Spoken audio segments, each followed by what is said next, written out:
Welcome, everyone. First, I want to start off by thanking our monthly sponsor, AE Group, and they'll be our sponsor for the rest of the month of August. Now I'm going to hand it off to Ellen. Great. Well, thank you, first of all, for everyone attending today. This noon meeting on Tuesdays every month is a new format for us for the Women in Architecture group. Leading up to this for the last couple of years, we've met every other month and always just in that kind of happy hour format. So anyways, we're giving this a try to see if people like this format, and excited to have you with us today. So Elise Garcia will be our speaker today, telling about her path and journey in her career. She established Zen Spaces, and that has been a company that's evolved from traditional architecture and interiors, focused now more on small and immersive and highly creative projects, enhancing health and well-being while fueling inspiration and creativity.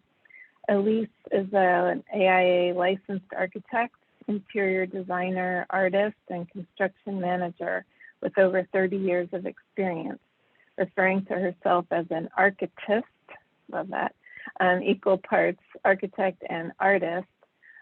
She grew up working in her father's architecture and design build firm. And Elise, I'll be asking you about that later because you and I share that piece of history with an architect father, wondering if that's coincidental or not. Elise's passion for organic, nature-inspired design was fueled when she read Frank Lloyd Wright's autobiography. The first 15 years of her career, she was trained at several large design firms such as Gensler, and started her own firm in 2004. With that, Elise, I hand it off to you, and thank you so much for sharing your story with us today. Thank you, Ellen. Thanks for having me here today.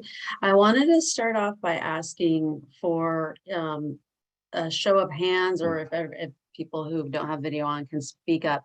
I wanted to get a sense for who is licensed versus not licensed yet, or just who would consider themselves an emerging professional, so I can kind of gear the talk towards maybe that, and versus Ellen, you consider yourself an emerging professional?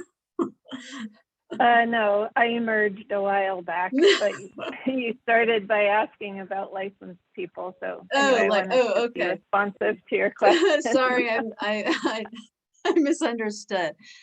So who would consider themselves at the beginning of their career in the first, I would say, 5 to 10 years? Okay, licensed for 20 years, Karen. Okay, Kat, you're at the beginning. Okay, and you are you Ashley? I don't know that I met you. Okay, Ashley, good to meet you. And what about you, Isabel? So I'm not at the beginning because it's been 20 years, but I'm from Spain, so sort of the beginning here, I guess. Okay. In the United States, yeah. Okay, and what about you, Karen? She answered in the chat. Says, licensed for architect for 20 years, but new to Santa Barbara. Oh, I got it. Okay, I thought that was Stephanie. Stephanie just says no audio. Yeah, welcome, Karen. Okay. Glad you could join today. Okay, cool. And so since it's just such a small group, I would just encourage everybody just to jump in with questions or comments as you have some.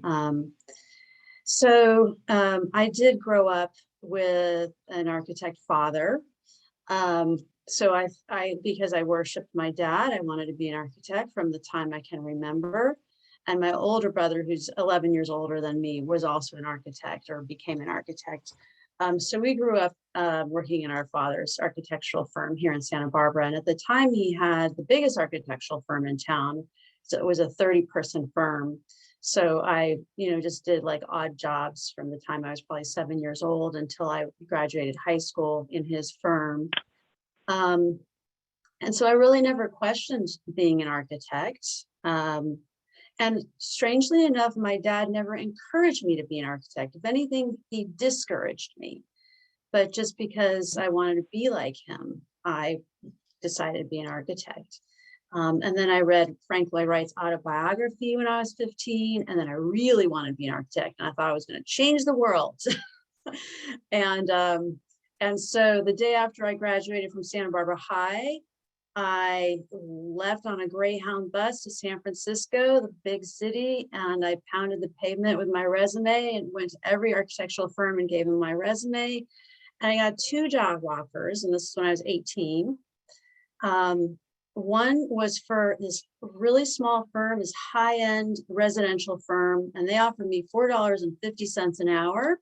This was 1988, just so you know, I'm 52, so just to put it in perspective, this is 1988, $4.50. And then I got an offer from this big corporate interiors firm called RMW. And at the time, they were similar to Gensler. They were the same size as Gensler at the time. In there as an assistant in their construction administration department. And they offered me $7.50 an hour. And I thought, wow, like that's a lot of money. I'm definitely going to take that job. And that decision completely defined the rest of my life. Because when I thought about being an architect, I thought I wanted to design homes. And instead I ended up working for a corporate interiors firm in their construction administration department, which was very specific.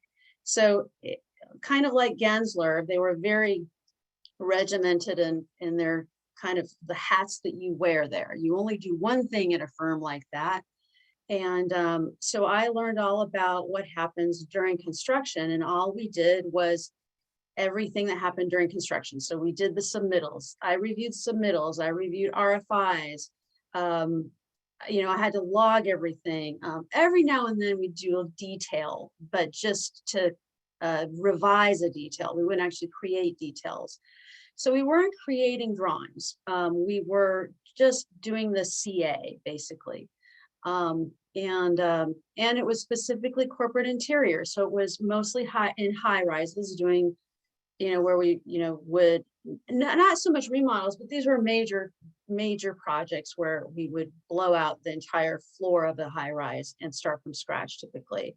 And so I got to do the punch listing and all of that. So I learned a lot about what happens during construction. I didn't learn anything about design, and I wanted to be a designer because that's why most people become architects, I think, is because they think they want to design. And I actually didn't even know what corporate interiors was when I accepted that job. I had no idea. I just took the job that paid almost twice as much as the other job did, because San Francisco was very expensive and I couldn't have afforded to live there on $4.50 an hour. So then I went to Santa Barbara. I went to San Francisco City College at night in their architectural program, and worked pretty much full time during the day, went there at night, and then worked at that firm for about 2.5 years. And then finally I needed a transfer, and I got accepted into Berkeley, and Berkeley was just so expensive at the time, I couldn't figure out how to afford it. So I found this out-of-state school, UNLV, which was really inexpensive, even for an out-of-state student. And I decided to go there. And I would say that's another decision that completely defined the rest of the career for the last 30 years. I wish at the time I had had a mentor, like really guiding me into I had no idea the decisions I was making at such a young age would really determine my entire career. So not choosing, the first firm where I would have learned how to design, maybe, let's hope, high-end homes, which is really what I wanted to do. And then not choosing Berkeley, which is such an amazing school, that I think I would have, I could have had that on my, having that on my resume, I think would have been much preferable to UNLV. UNLV was a 5-year program, so it it was the first professional degree. I could get it faster than at Berkeley. At Berkeley, I would have had to gone 6 years and get a master's. And also so that helped me determine UNLV because I thought it would be faster. But I think in the long run, it was probably not the smartest decision. I was, again, just thinking about money at the time. I was supporting myself and just thinking, what's the cheapest school where I can get a degree? And I think it probably would have been worth it to like take out some student loans or something and go to Berkeley. So I like to tell, younger professionals that story and make sure that they make good decisions like right at the beginning of their career. And so once I got out of school, it was during the recession in the early 90s, and I couldn't get a job in an architectural firm. I really didn't want to work for my dad. I came back home and worked for my dad for like 6 months. I'm like, I don't really want to be in Santa Barbara working for my dad.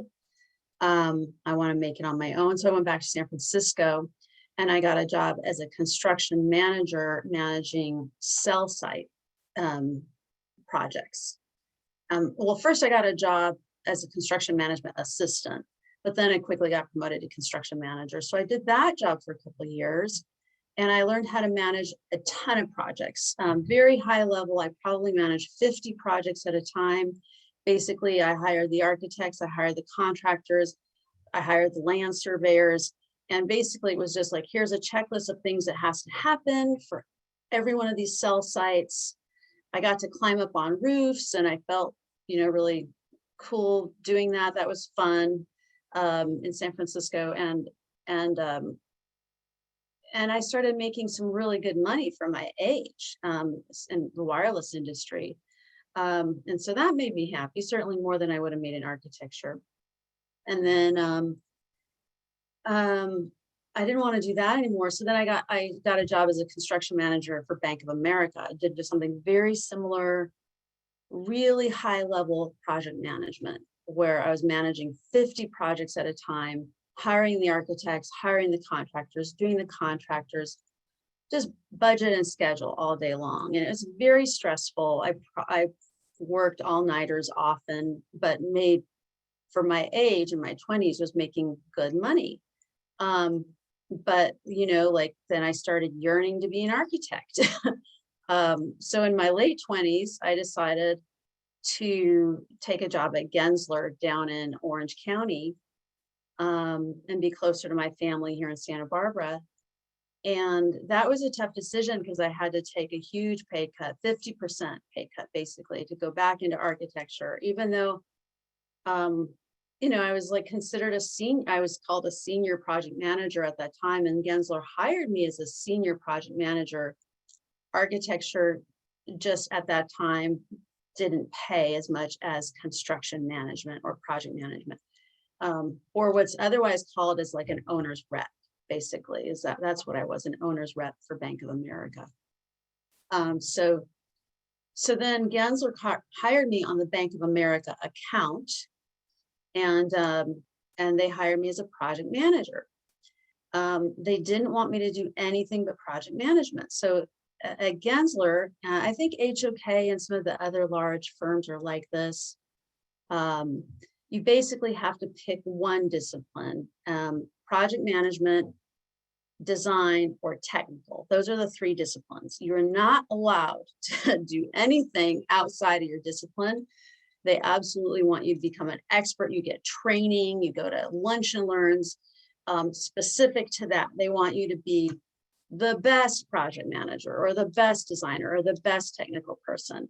And so every team at Gensler, it has at least 3 people on it, usually more than that. Even for the smallest project, you have a project manager, a designer, and a technical person. So I did that for about 5 years and learned a lot about contracts and legal and how to bring a project in on budget and how to bring a project in on schedule. And I was at meetings all day. I'd come back into the office and just like dole out the work and then run back out. And then eventually I'm like, well, this is really no better than what I was doing at Bank of America. And I'm getting paid half as much. Like, I want to design, like I want to be an architect. And so I got my architectural license in my early 30s finally, even though I got my architectural license never having put together a set of CDs, never having learned AutoCAD, barely designed anything.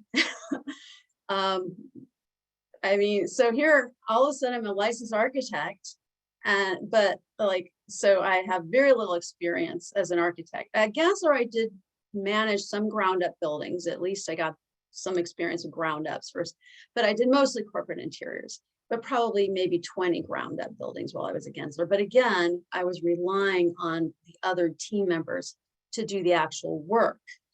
I was mostly the client person and the contracts, legal, budget person. So I thought, well, this is not very satisfying. I've learned a lot here, and thank you, Gensler, for teaching me how to run a business, basically. So I'm going to go run my own business now that you've taught me how to do this.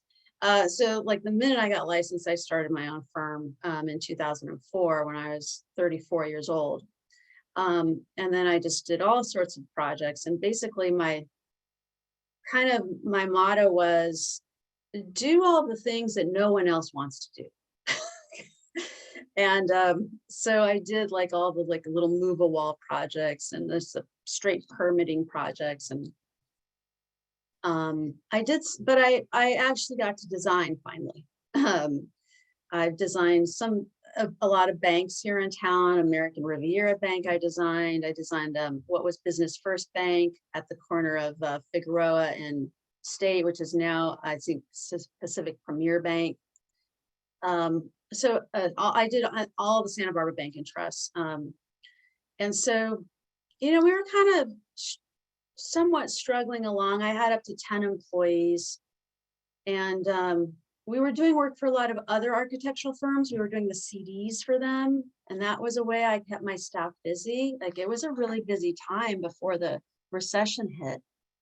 And so all the architectural firms were desperate for employees and couldn't get them. And so we were doing CDs for a lot of big architectural firms, which is ironic because I personally have no experience in that. But I had, hired people from Gensler basically who were good at that. And then I had an opportunity. I heard the Santa Barbara Bank and Trust was looking for a new architect. They had seen American Riviera and they liked it. And they said to me, the construction manager at the time said to me, well, next time you're in Santa Barbara, let me know. And I wasn't planning on being in Santa Barbara anytime soon. And I've done this a few times in my career where I've just basically called a client and said, oh, I'm going to be there. Why don't we have lunch? And I wasn't actually going to be there for anything else but to have lunch with that client. And a few times I've done that, it's often turned out well, where I've landed that client that they were a huge account for me and kept me very, very busy until the recession for the next 5 years. I made a really good connection with the head of facilities at Santa Barbara Bank and Trust. And then I started doing everything in all 30 of their branches all over the state. And I was their sole architect. I was also like the designer. I was also just like the gopher. They just wanted anything, they would call me. Like this guy just had me keep him company sometimes. And I'd get so mad at him sitting at his desk and he'd take phone calls while in a meeting. I'd be like, dude, like, I have better things to do. He's like, I'm paying you by the hour. I'm like, that doesn't matter. I don't care. I have better things to do. I just can't sit here waiting for you to finish your phone calls for a half an hour. But I was like his person. It was that kind of relationship. And my dad built his firm with that exact same kind of relationship with one man at Santa Barbara Trust, like 30 years prior. That's how my dad built his firm. And so my dad kind of taught me all it takes is one really good relationship, And so that was a very, very profitable account for me until Union Bank bought him out. And then they went with, their Union Bank had their architect, their nationwide architect, I think it was Gensler. And and I got fired. And then the recession hit simultaneously. And I was totally out of work. So lesson learned there. I mean, I had a few other little projects and clients, but nothing big enough to keep me busy. Lesson learned there. And it may have been also the recession, but having one major client that you do everything for can be very profitable, but save your money, because when that client goes away, you're kind of screwed. And that's what happened to me. I probably should have saved a little bit more at the time. I thought, I was doing so well, and I didn't really give it a lot of thought. I mean, that client alone was a few million in revenue per year. And then they just went away, like in a minute, the minute that Union Bank bought them out, and I had no work.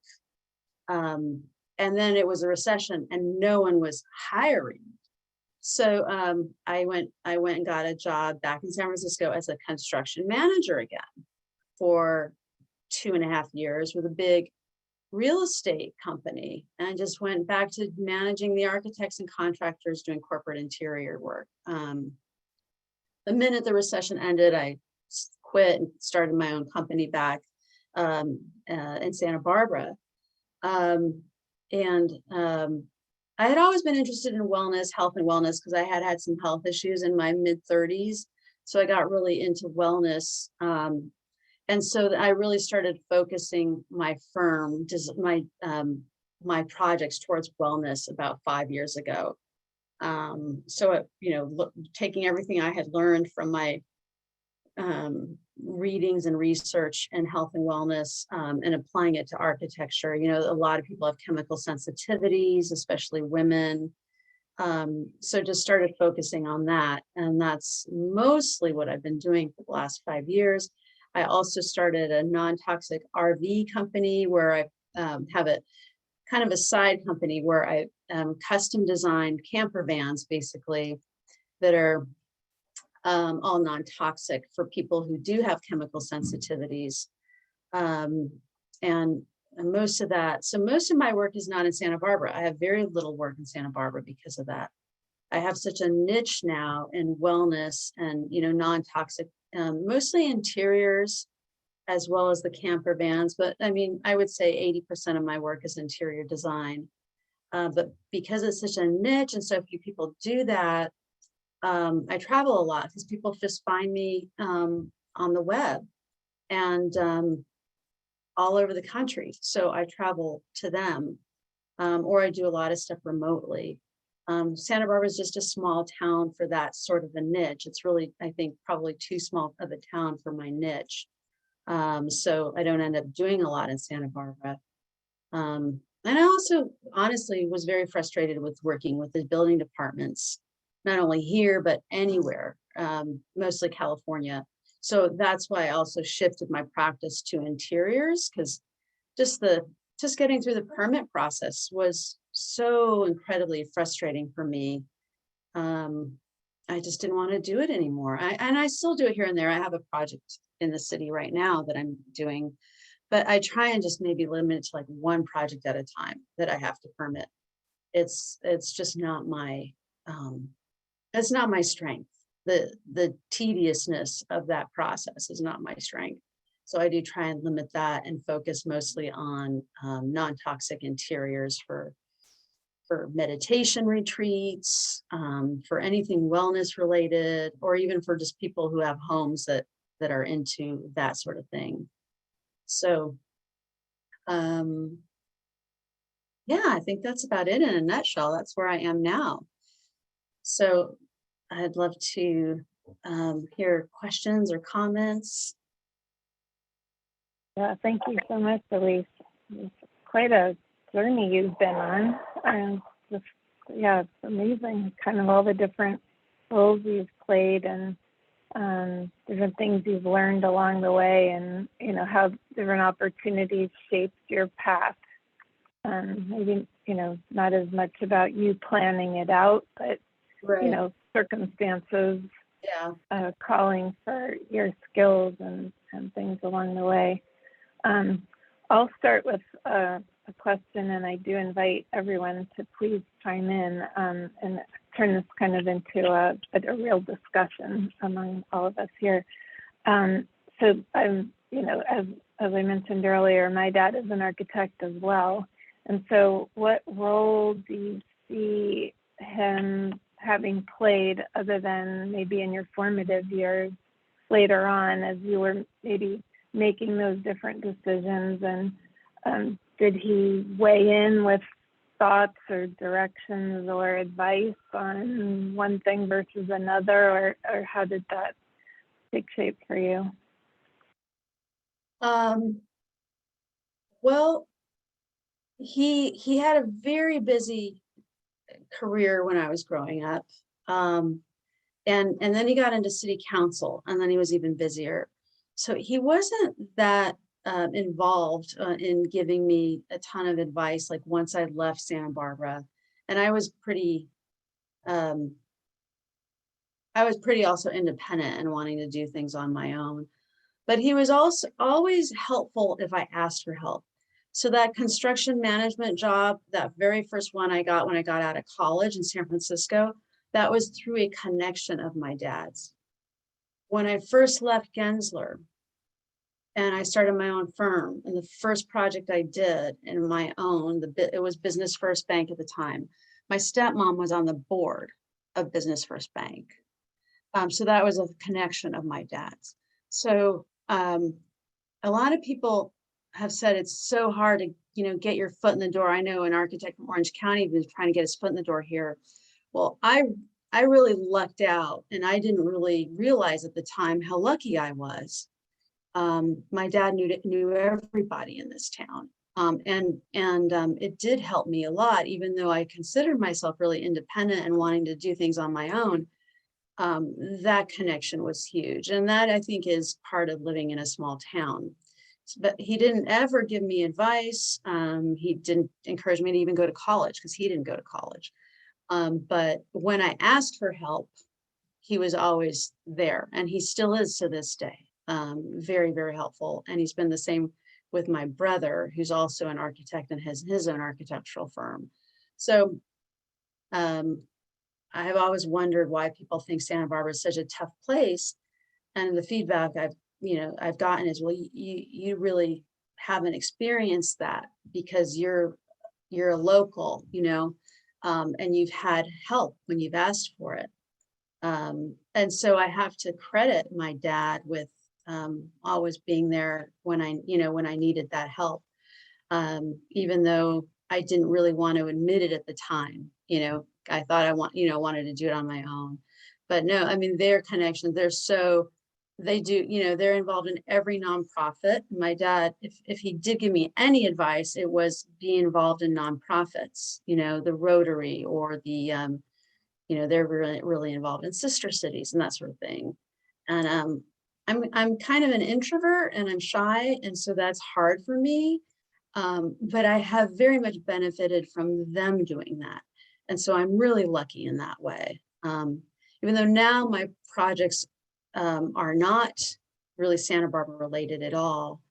And Santa Barbara Bank and Trust, I didn't get through my dad. Actually, I hired my dad to help me when I got so busy to be one of my project managers. And that was really fun. And he still helps me. I have a project, he's going to a meeting with me on Thursday, because I said, Dad, I don't really know enough about electrical and mechanical to answer these questions. Will you come with me? And so even at my age, I have to acknowledge he's got 40 years more experience than I do. So I will always pretty much ask him, and like, how blessed am I? And not everybody has that. And I'm sure you might have a similar experience. Yeah, well, not as much. So my dad is in New York, and so that local factor that you're talking about is not present in this case. But yeah, I can relate to a lot of the other things you're mentioning, just about, calling each other and say, what do you think? What do you do with this situation? And get that voice of experience. I'd love to encourage anyone else with questions to speak up and take an opportunity to ask Elise what you're thinking about.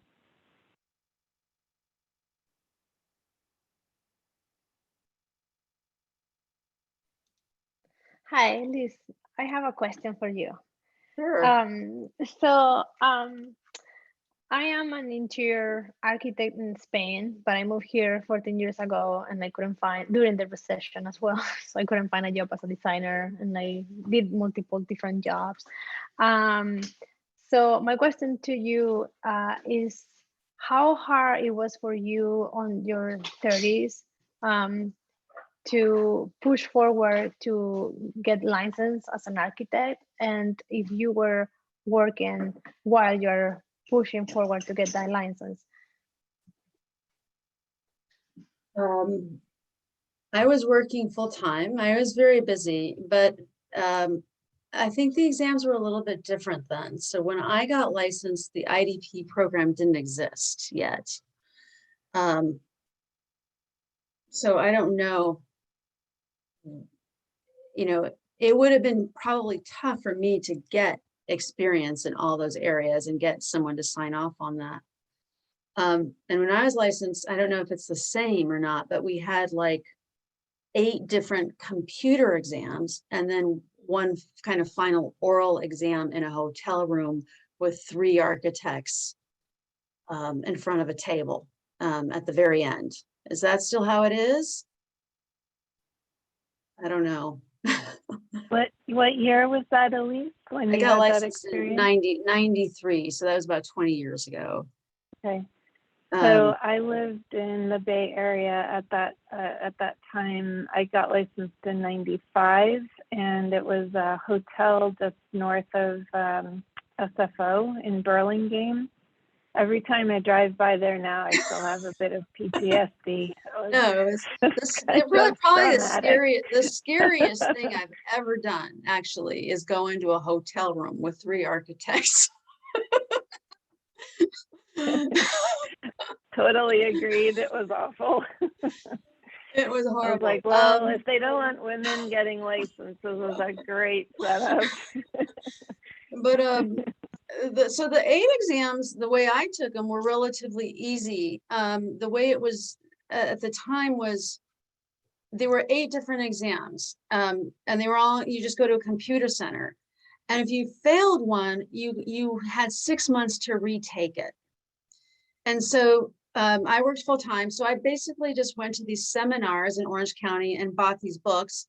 I crammed for an hour before each exam. I had them like spaced like 2 weeks each. I just thought, I'm going to take them all and see which ones I fail. And so that's what I did. And I think this was easier back in the day when you had to be 3 days and take them all in 3 days. So I spaced them out. I crammed for each one. This is probably not something we should share with kids. And I took them all back to back to back to back, and I only failed one. So I only had to wait 6 months for that one. And that one was grading, because I had never done anything related to ground up at the time. So I didn't understand grading at all. And so then I was able just to focus for the next 6 months on learning, basically studying grading and how to pass the exam. And really that's what these courses and these books teach you, is how to pass the exam. It's actually not how to really learn anything. It's how do you pass the exam? And there were weird computer things that you had to figure out. And if you didn't know how to work that weird program, then you weren't going to pass the exam. So you had to figure out this weird program that they used. And then I realized I really lucked out at the oral exam, because I thought the oral exam was going to be something specific on seismic. It turns out it wasn't. These 3 architects in the hotel room asked you questions about everything. And I thought, oh shit, I should not have crammed. I should have actually learned this. And somehow I looked out and I passed. And another lesson learned, maybe learn a little something. about each of the 8 areas.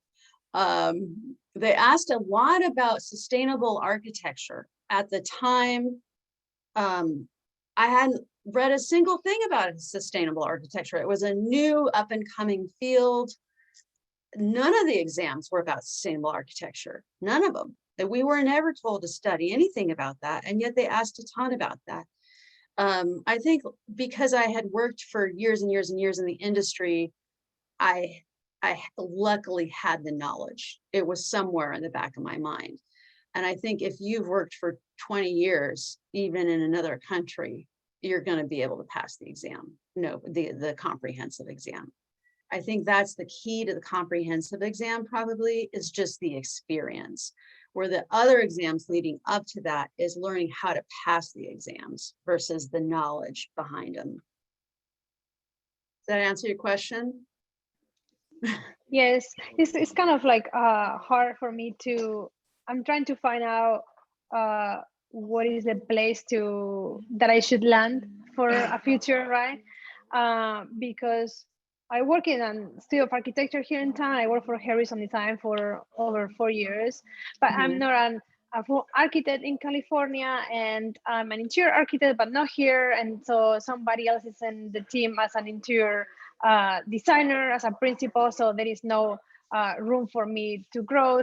So at the end, I ended up launching on my own, having an interior design, architectural, and construction firm with a construction contractor, which is my partner, right?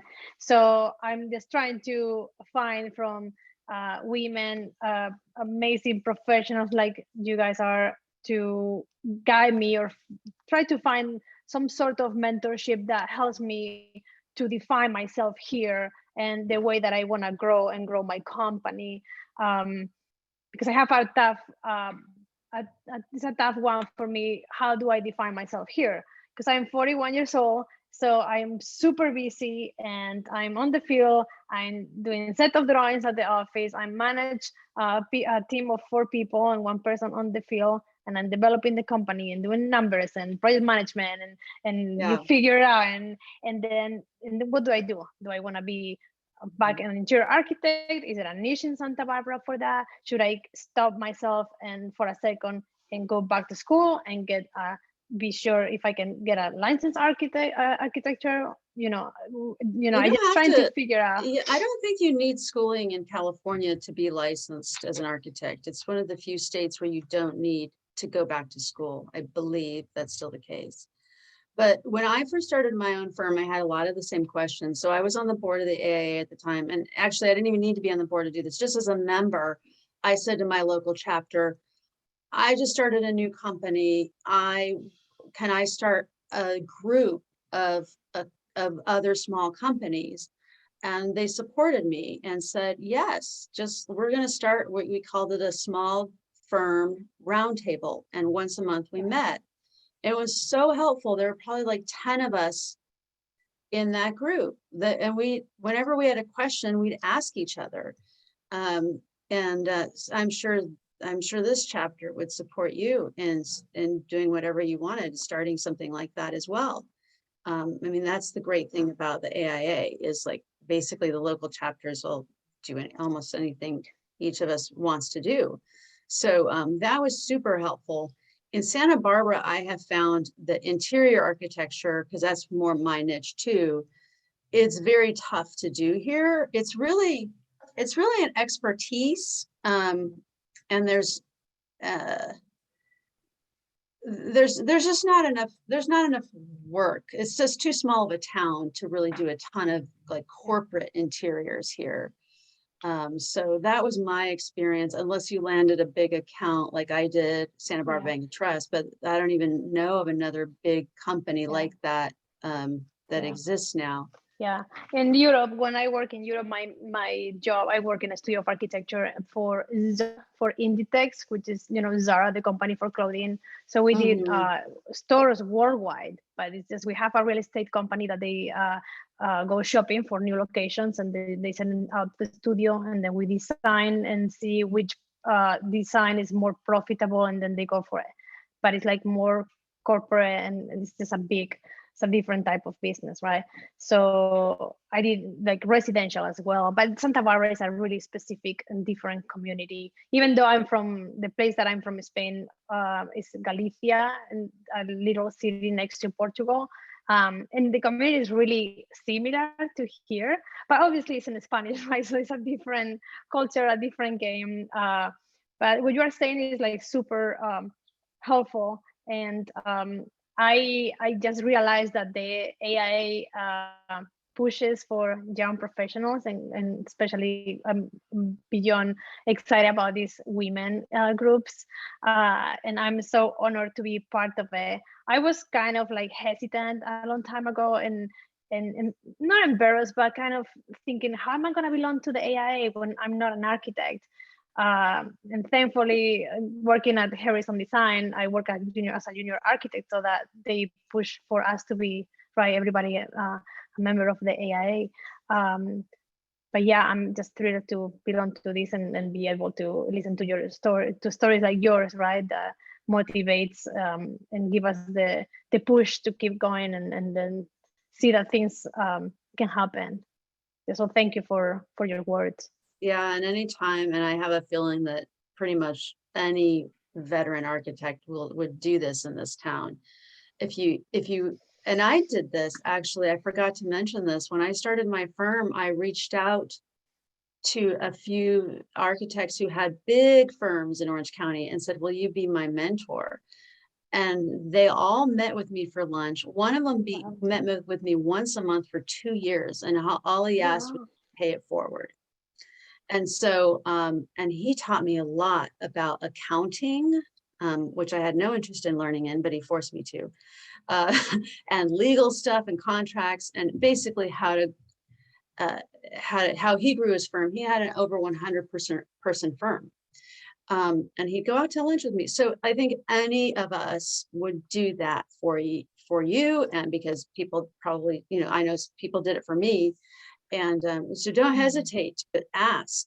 And I can learn from you too, so it's not just a one-way street. Yeah. I appreciate that. Thank you so much.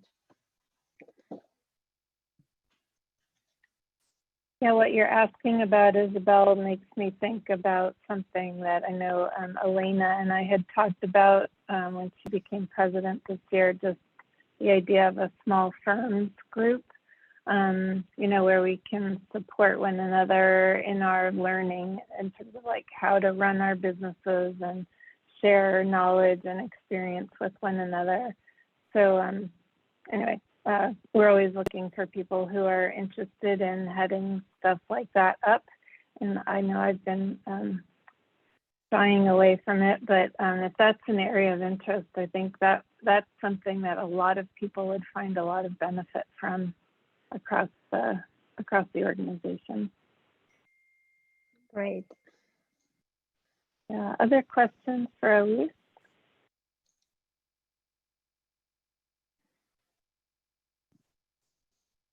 Scott, do you mind if I really call you out? Sorry. No, not at all. I do have a question.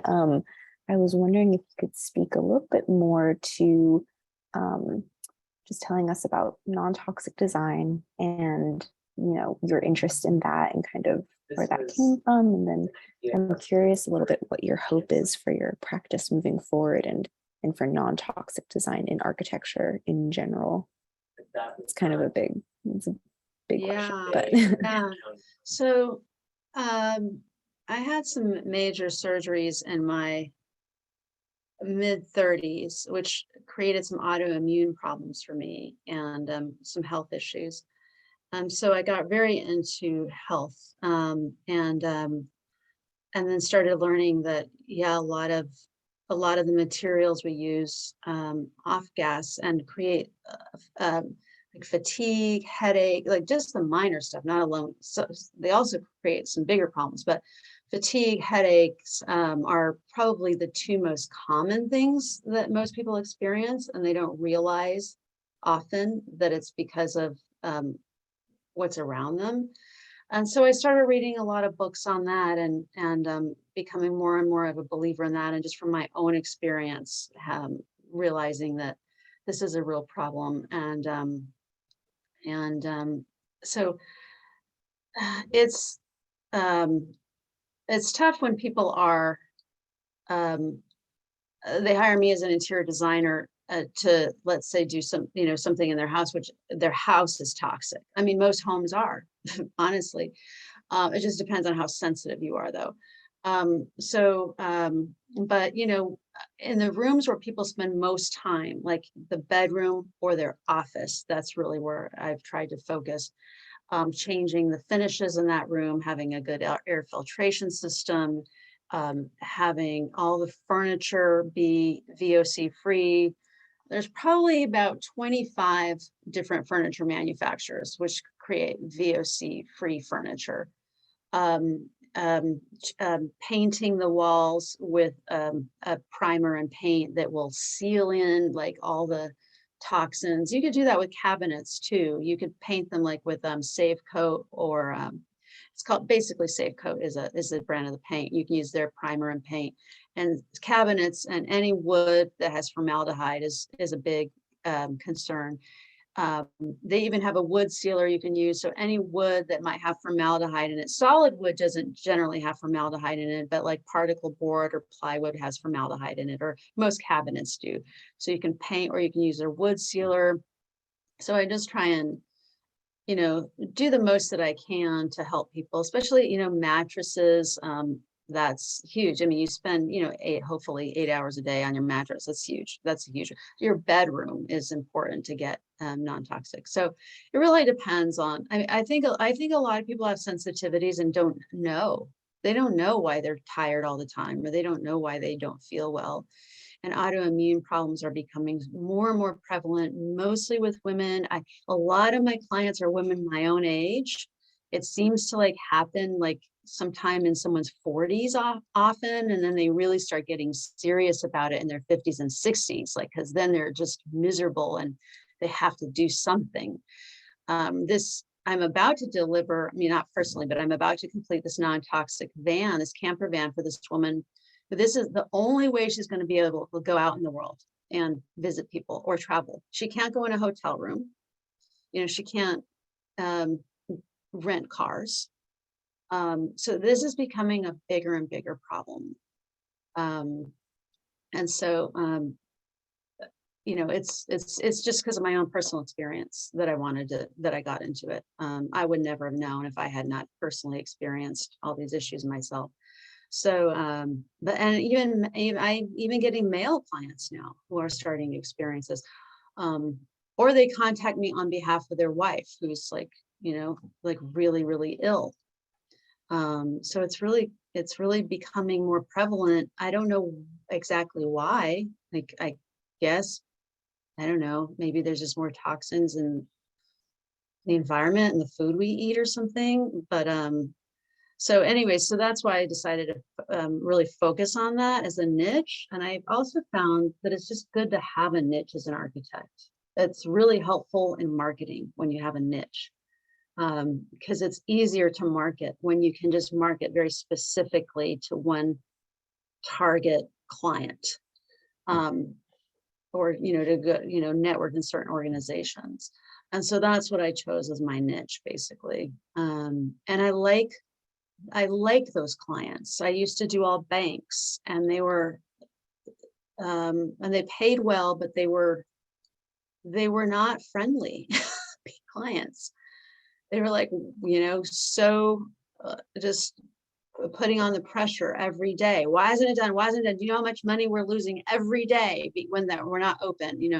So wellness-based clients tend to be nice clients, and that became more important to me as I got older. Later in my career, I was not willing to be put up with people's crap anymore.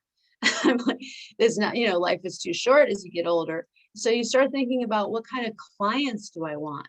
Not even more so than what kind of projects do I want. I don't have to make this project be a portfolio project or have it be like my swan song. I just want to work with nice people. So what kind of clients are those? So So that is another reason why I went into that. Just like I work with meditation retreats, and they're just like really chilled people, and very understanding, and they're not about the bottom line. They're about the big picture and holistic everything, basically. So I just want to do more of that. Yeah, that makes a lot of sense. And I so appreciate that this is like a niche in architecture that is becoming more prevalent because it's for the betterment of all of our health. And it's just crazy to think that architecture long ago, all architecture used to be non-toxic architecture, or some extent of it. So. Yeah. If anyone's interested in this, the well building certification, I think is worthwhile. Or at least just reading all the material that's required to get certified, even if you don't get certified. If you're not familiar with it, just Google well building certification, and the website has like tons of PDFs you can read in lots of different categories. And it's just, I think it's worthwhile for anyone to know about, really. Great. I Thank you so agree much. completely with what you're saying there, Elise. I mean, on some level, it seems like our whole industry should be paying close attention to the issues that you're speaking about, just in the materials that we specify. Whatever type of buildings we're doing, whether they're banks or homes or anything else. So I think what you're talking about is just critical to the profession broadly. Thanks. Other questions? We have a few more minutes, and Elise is got so many interesting things to talk about.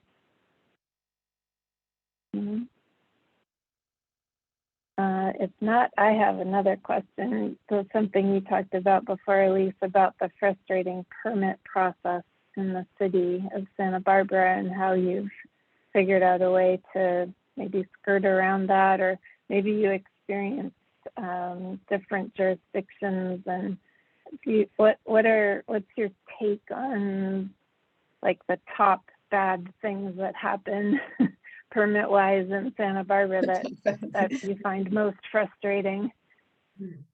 Well, it's not just Santa Barbara. I've had this experience pretty much with anywhere in California. So I don't mean to rag on Santa Barbara. And yeah, I have found a way in general to skirt around it. I just stopped doing architecture. That's my way of skirting around it.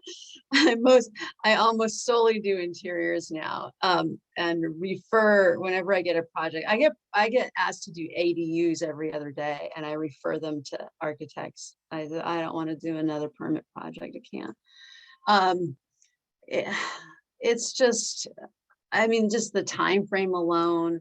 But just for the smallest project, the ADA upgrades that are required, all the environmental stuff that's required for like residential, I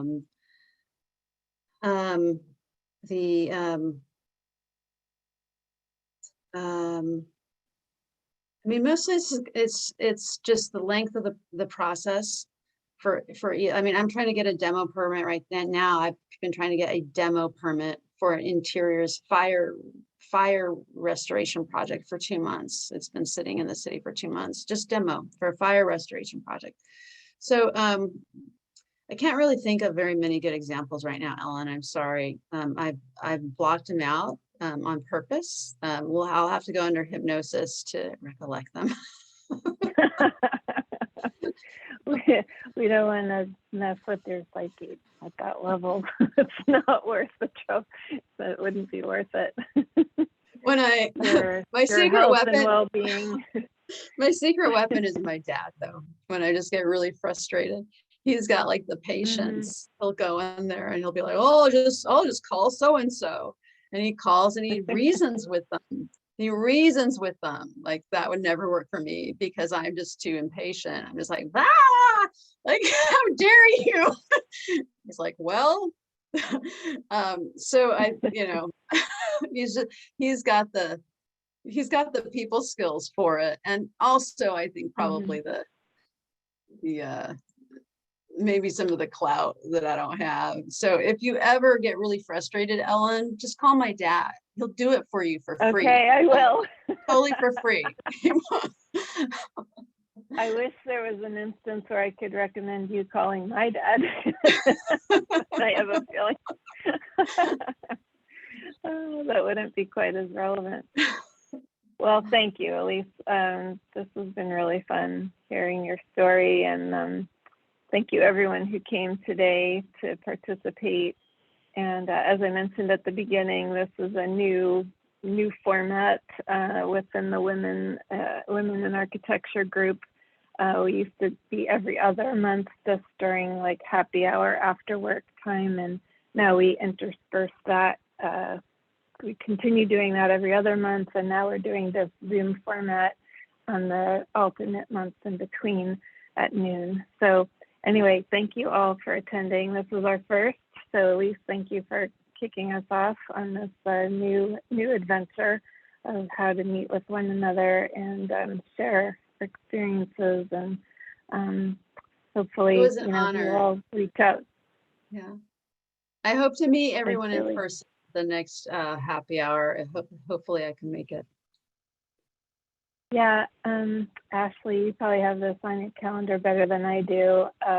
When do we meet in September? What's the date of that? We can tell everybody to sort of keep an eye out for that. I don't actually know. I don't have it pulled up. I will send it out Okay. in the newsletter. We'll also be sending out the video from last week's women's event, so you can listen to some stories from some other phenomenal architects in the field. And I think, as this continues on, we're going to see how diverse the stories and origins of all of our architects are. And I think that's wonderful. Totally. So I believe it's the first Tuesday of the month, and then it's either that noon time for the Zoom or it's after work on that first Tuesday of That the would be month. this. Oh yeah, I actually have it in my calendar. But I have it for the 6th. I have it in at noon. But you're saying because this is this month is the Zoom call. This is going to be a happy hour on the 6th, right? Exactly. Yeah. Okay. And then Yes. in October, it'll be a noon Zoom, and in November, it'll be an after work happy hour. So we'll just keep popping back and forth like that in the hopes that it works for the maximum number of people. We're just trying to, accommodate different people's schedules and preferred modes of meeting and all that good stuff that we're grappling with these days. So anyway, thanks again, Elise. Fantastic. Learned so much from hearing your story today and feeling very inspired. So thank you all, and we'll see you hopefully next month. Bye guys. Thank you, everyone. Okay. Thank you, Thank you Elise. so much. Bye-bye. Bye. Thank